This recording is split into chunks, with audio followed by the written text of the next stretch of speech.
Vamos meditar um pouquinho no Salmo 23, gente? Vamos lá? Salmo 23.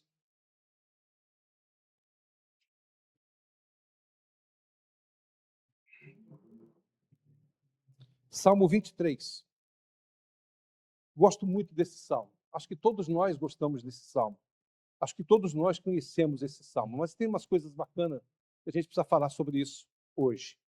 O Senhor é o meu pastor, nada me faltará.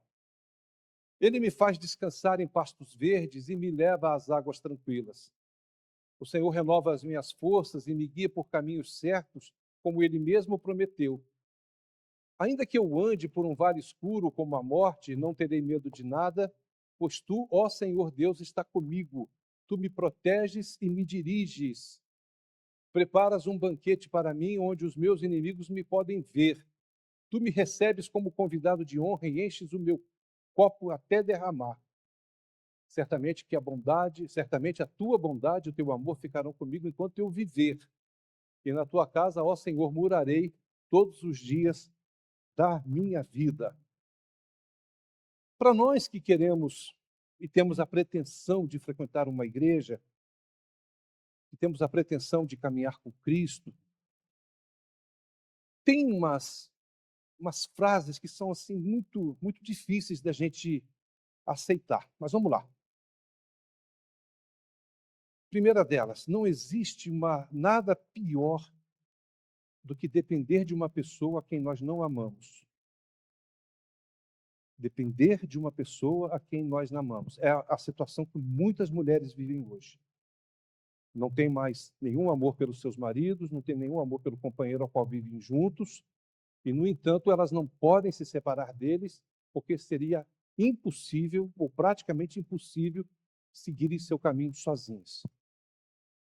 Então, dependem de um relacionamento muitas vezes abusivo, dependem de um relacionamento que muitas vezes oprime, depende de um relacionamento que funciona só na base do grito, da bronca, da briga, do desentendimento. Depender de uma pessoa a qual você não ama. Há um lado contrário também, você ter que cuidar de uma pessoa que você também não ama.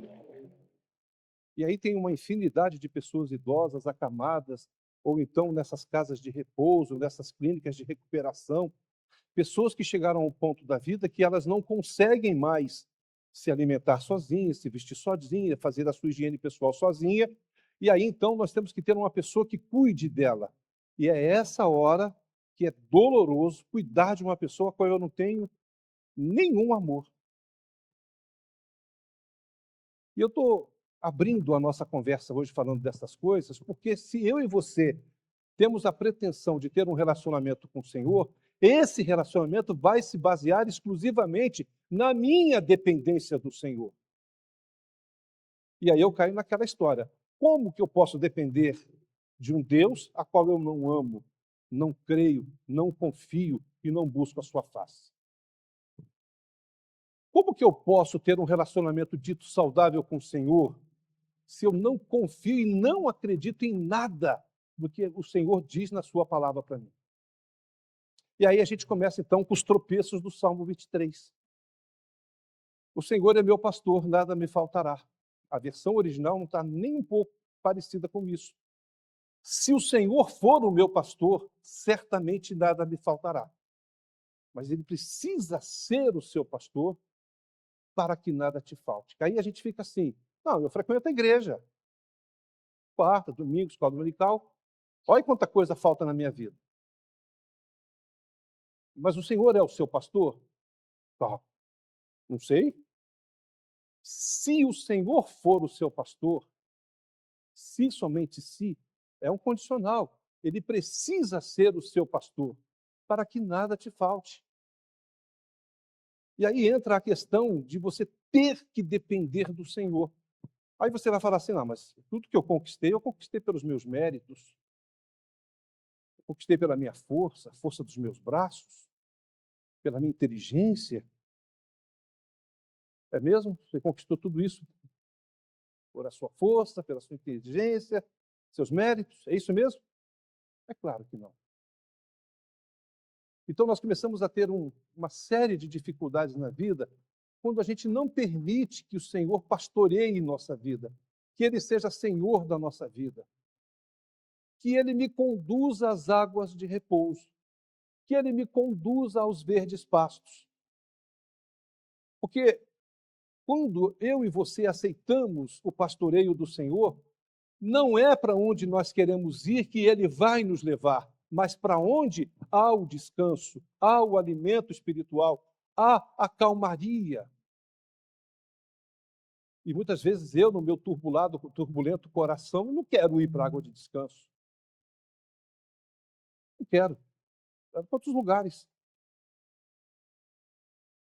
Nós temos, gente, quando eu fui criado, assim, na idade do Heitor, quando eu tinha a idade do Heitor, da menina do Adson, a gente era preparado para trabalhar, e o que motivava a gente a trabalhar era que a gente ia ser rico. Trabalha que você vai ser rico. E aí davam para a gente um monte de exemplos. Olha o Silvio Santos começou com camelô ali, ó, ficou rico. Aí todo mundo, vamos abrir um camelô. E aí se descobriu que poderia se enriquecer ganhando na loteria esportiva, aquela loteria esportiva antiga, charmosa, que tinha uma zebrinha. Lembram da loteria esportiva? Eu assistia na televisão preto e branco, no caso não tinha televisão a cores, a zebrinha sempre era branca e preta. Aí a zebrinha, a gente tinha lá, as pessoas apostavam, e até hoje apostam, Mega Sena, não sei o quê, esses jogos todos de azar que tem por aí. Porque, na verdade, o que a gente sempre sonhou mesmo é ser rico. Nós sempre quisemos ser rico. Mas aí o Senhor nos tem uma proposta diferente. Um pasto verdejante e uma água de repouso, uma água para que a gente possa saciar a nossa sede. Não é bem isso que muitos de nós estamos querendo. Mas aí, para mim ter isso, eu preciso depender do Senhor. E quem é que está querendo depender do Senhor?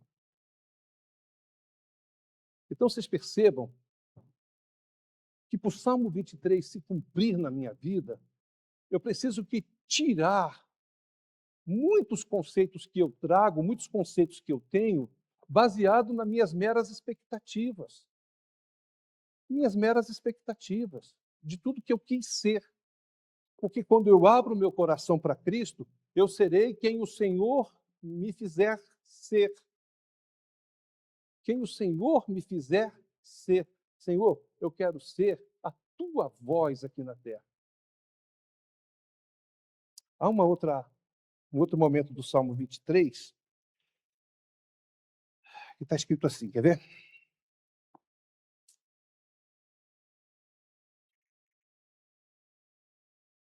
Eu pensei que fosse estar ali, mas eles tiraram dali, aí eu tenho que achar. Espera aí. Ainda que eu ande no vale da sombra da morte, já falamos por isso. Preparas uma mesa perante mim, verso 5. Preparas um banquete perante mim, onde os meus inimigos me podem ver. Aqui ele está fazendo conta, ele está fazendo jus a uma lei antiga do deserto. Quando Jerusalém estava sendo edificada, eles construíram algumas cidades e eles denominavam essas cidades com nomes diferentes. Cidade de refúgio, cidade de segurança, cidade de proteção. E essa cidade, muitas vezes, acontecia quando um fora da lei, um homem que tivesse cometido algum delito, estivesse em fuga, ele chegaria a essa cidade e ali ele não poderia ser preso, até que ele fosse devidamente julgado e ter uma pena. Então, muitas pessoas iam para essas cidades, entravam nessas cidades, e aquelas pessoas que vieram contra ele não podiam pegar. E aí acontecia essa cena que está se falando aqui. As pessoas que vieram pegar aquela pessoa que estava sendo perseguida, viam ele sentado, comendo, bebendo, mas não podiam ir ali pegar, porque era uma lei do deserto. E dentro dessa lei do deserto, eles eram protegidos. Toda vez que você tem que se procurar alguém no Oriente Médio, é até hoje assim. Tem a lei do deserto, tem impedimentos legais. Você não pode entrar e pegar se ali for um local de refúgio.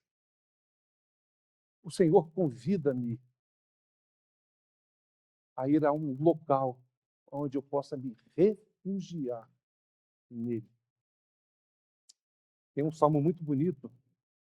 Senhor, nas tuas asas eu me abrigo até que passem as calamidades. Creio que é o Salmo 96. Até que passem as calamidades.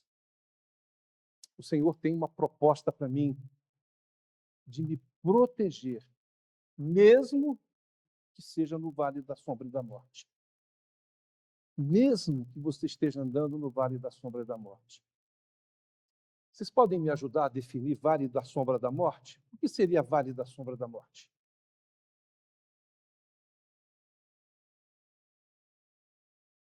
Angústia, medo, dificuldade.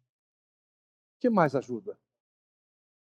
Falta de perspectiva, de vida, de futuro, não ver luz no fim do túnel. O que mais pode ser vale da sombra da morte? Uma Ruth, uma doença que não dita que não tem cura. É um vale da sombra da morte, uma Ruth. O que seria um vale da sombra da morte? Uma causa judicial que as pessoas não querem nem tocar, não sai a sentença nunca, você tem direito, mas ninguém se importa. O que mais, gente, é o vale da sombra da morte?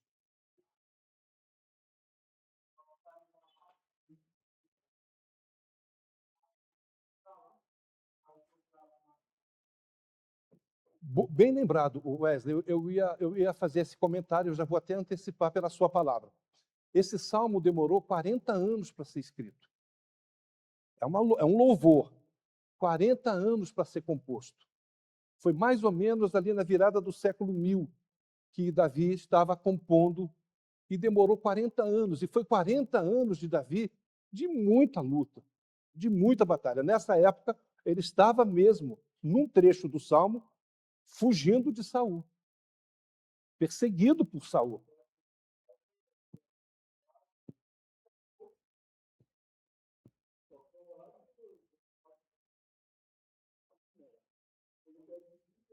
De vulnerabilidade. E Davi, o grande rei Davi, perdeu a sua vida, perdeu sua esposa, perdeu sua casa, perdeu seu posto no exército, perdeu sua vida, foi se refugiar numa caverna cheio de malfeitor, de endividado, de ladrão. Você imagina, eu fui um general e hoje estou aqui com um cara que deve, outro que deve, lá está devendo também. Pessoa que vida difícil? Oi, Patrícia, você levantou a mão. Oi? Não, não, fala a frase toda. Jó, que viveu uma vida de sofrimento, uma vida de dificuldade, vale da sombra da morte, é tudo que tira o seu chão, te tira a sua segurança, te deixa inseguro, indefeso, em depressão. Estivan, você levantou a mão. Desentendimento familiar, que traz para a gente consequências tristes, sérias. Não é isso?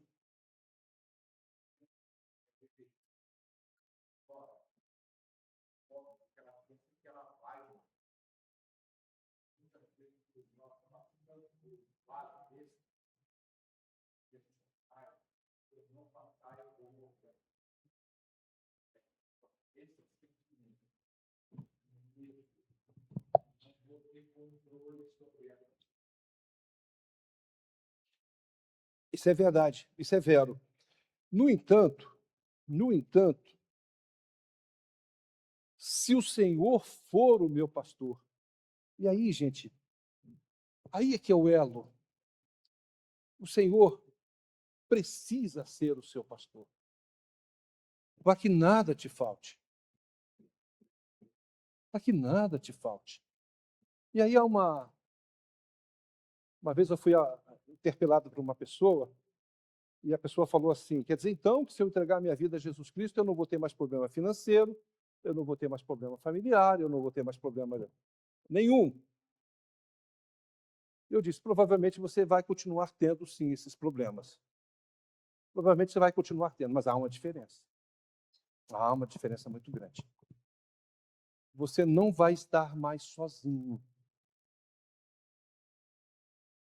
E a todo instante, o vale da sombra da morte não vai trazer temor ao seu coração. não vai trazer temor ao seu coração. Estou com 60 anos. Quantos vales eu atravessei na vida? Quando Eusana ficou doente, teve lúpus. Quando o Alexandre nasceu e com 2 dias foi conduzido ao hospital com infecção da urina, e eu vi uma médica falar para outra, ixi, criança com 2 dias, infecção da urina não escapa, não vive. E ele veio assim, lá. Acidente de carro, alguns acidentes que eu tive. Então, quantos vales da sombra da morte você passou e o Senhor esteve com você? Então, nós que já estamos assim com os cabelos brancos no Evangelho, eu estou vendo uma turma aqui já de cabelo, tem uns que nem cabelo tem mais. Né, Hilton? Né, pastor Anderson? Gente, nós que já temos cabelo branco, sabemos o quanto é precioso e real a presença de Jesus, esse pastor na nossa vida. Não sabemos? Sabemos. Mas se você ainda não tem essa certeza, hoje é um dia aceitável para você abrir o seu coração e falar, Jesus, eu quero o Senhor como meu pastor. É dia aceitável para tomar essa decisão e dizer, Senhor, eu quero sim que tu sejas o meu pastor.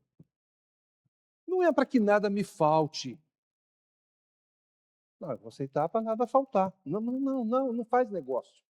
Só abra o seu coração e diga, Senhor, venha ser pastor da minha vida. E deixe o resto na mão do Senhor. Conta-se uma história muito antiga. Essa história vem aí rolando de muitos e muitos séculos, que um menino pobre que morava no campo e viu seu pai trabalhar todo dia o seu pai trabalhando, todo dia o seu pai trabalhando. Mas o seu pai trabalhava cantando, com alegria, com felicidade, colhia os alimentos e colocava em cima da mesa, eles cantavam um louvor ao Senhor e ali eles comiam com alegria, uma singeleza de coração, aquela coisa gostosa, sabe? Mas aquele menino via da onde ele morava o rei passar. E o rei passava na sua caravana real. E era estranho, porque todos na sua casa trabalhavam-se empregados, as pessoas trabalhavam rindo, trabalhavam com alegria. E o rei passava sempre carrancudo. E aí um dia esse menino chega para o pai e fala assim, pai, eu queria fazer uma visita para o rei. O que você queria revisitar? Eu queria levar um pouco dos nossos pães para ele, dos bolos da mamãe. Mas por que você quer levar? Porque o rei passa tão carrancudo, tão amargurado, com a cara tão fechada, eu penso que ele deve estar sentindo fome. Ele deve estar com fome, porque ele só está de cara amarrada. E aí o pai fala assim, não, o pão que está faltando para o rei não é o pão que a mamãe faz, o bolo que a mamãe faz, mas é o pão que vem do céu e que alimenta a nossa alma. A gente precisa se alimentar bem. E não é só do macarrão, Hoje a gente teve um almoço de gala lá na casa do Alexandre, foi, Val? A Raquel fez um arrozinho, fez um feijão, eu levei uma carne, a Val fez uma salada. Gente, que jantar, que almoço que tivemos lá, jantar, almoço. Tudo que o Senhor nos deu estava ali na mesa. E comemos com alegria. Vocês almoçaram nas suas casas? Tenho certeza que com alegria. Porque vocês também estavam alimentados pelo pão do céu. Queridos, abra seu coração e confia plenamente a sua vida ao Senhor. Leia sempre o Salmo 23 sobre essa visão. Se o Senhor for o meu pastor, certamente nada me faltará. Porque é exatamente assim que está a versão mais antiga desse texto bíblico. Se o Senhor for o meu pastor, certamente nada me faltará.